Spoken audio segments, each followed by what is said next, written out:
Hello friends, this is Holmes, a first-time farmer over 50. Welcome to the homestead. So worked again today in section 12 here in the northwest pasture. Today was the third day. And took down a bunch of trees, including that big dead ash tree that I talked about in the last video. We'll talk about that more here in a minute. We'll walk down and take a look. But as you can see, things are really starting to open up. It's looking a whole lot better. As far as getting sunlight to the ground. Bear with me while I climb down the hill. Try not to wipe out.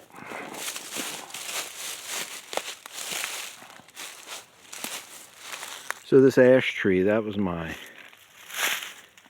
biggest concern today.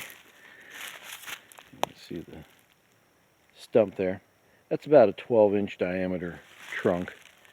And I just wasn't sure how stable that was, so I called my neighbor over. He came over to take a look at it, and he expressed concerns that I had, but he thought that it was solid enough that it wouldn't create any trouble for me.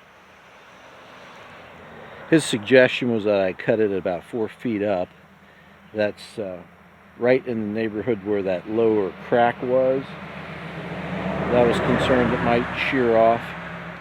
So we cut it just a little bit below that and had no trouble whatsoever. It came down in one big piece. The upper branches did break off, but that was way down there, so there was no issue.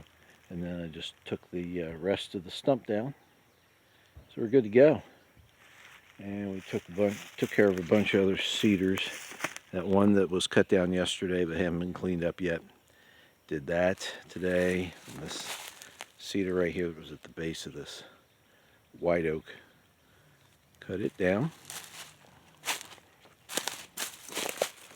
Climb over this log. And then right here, the base of this pile, there were 2 cedar trees and another dead ash.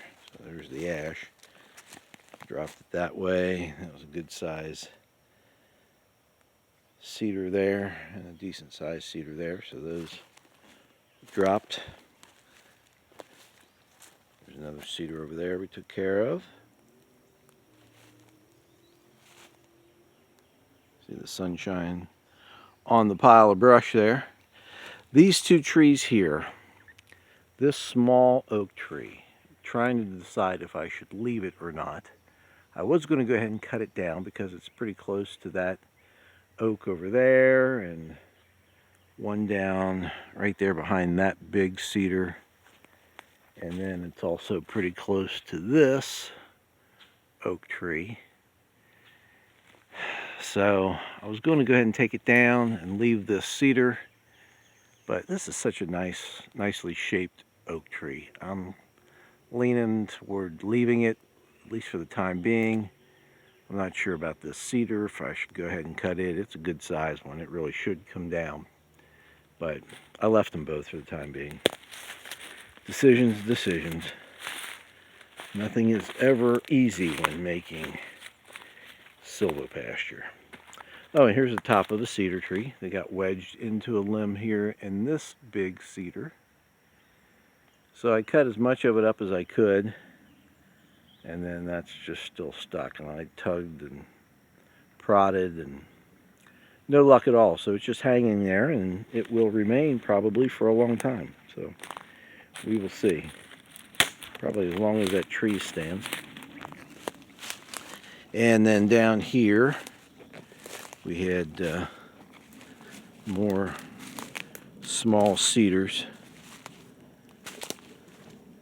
This maple right here, it's all bright, and that's going to come, and that dead cedar there is going to come down.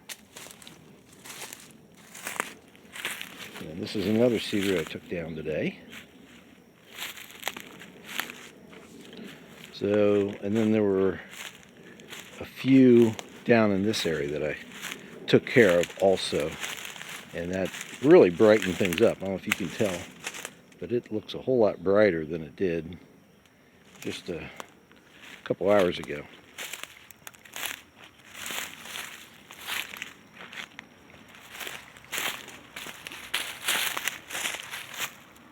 There's my orange flag on the west side. Orange flag over on the east side. And this is the bottom of section 12 here in the Northwest Pasture. A couple more days, cutting a few more trees, and we should be good to go.